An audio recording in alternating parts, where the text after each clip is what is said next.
नाजरीन, तेलंगाना न्यूज़ की खबरों में आपका खैर मकदम है। आइए देखते हैं चंद तफसीलात। విధంగా హైడ్రా గురించి మూసి పునరుజ్జీవనం గురించి పదే పదే వివాదాలు జరుగుతున్నాయి. హైడ్రా ఎవరి పట్ల భూతం, ఎవరి పని పడుతుంది మీరు ఒక్కసారి ఆలోచన చేయండి.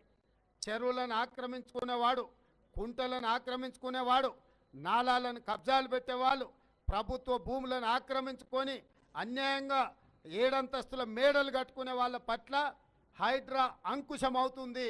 ఖచ్చితంగా మదపు టేనుగులను అణచడానికి అంకుశాన్ని ఏ విధంగా వాడతారో చెరువులు, కుంటలు, నాలాలు, ప్రభుత్వ భూములను కబ్జాలు పెట్టుకునే వాళ్ళ పట్ల ఈ రాష్ట్ర ప్రభుత్వం హైడ్రాను అంకుశం వాడుతుంది.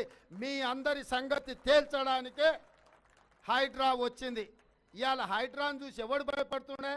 చెరువులను ఆక్రమించుకున్నోడు భయపడుతుండు, కుంటలలో ఇండ్లు కట్టుకున్నోడు భయపడుతుండు, నాలాలను ఆక్రమించుకున్నోడు భయపడుతుండు.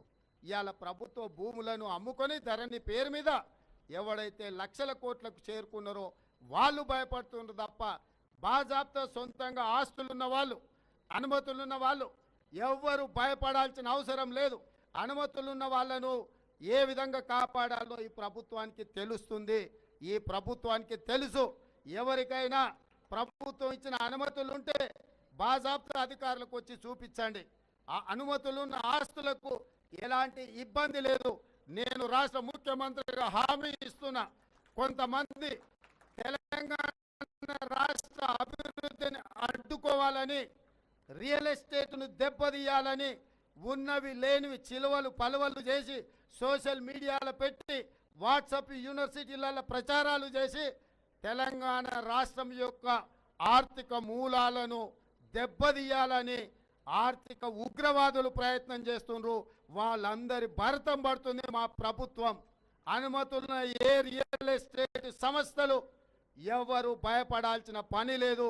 మీ దగ్గరికి ఎవరైనా వస్తే ప్రభుత్వ కార్యాలయాన్ని సంప్రదించండి. ఈ ప్రభుత్వం మీకు అండగా నిలబడుతుంది. అక్రమార్కులు ఎవరైనా ఇక మీ కంటి మీద కునుకు ఉండదు. ఖచ్చితంగా మీ సంగతి తేలుస్తామని చెప్పి నేను ఈ సందర్భంగా ముఖ్యమంత్రిగా చెప్తున్నా.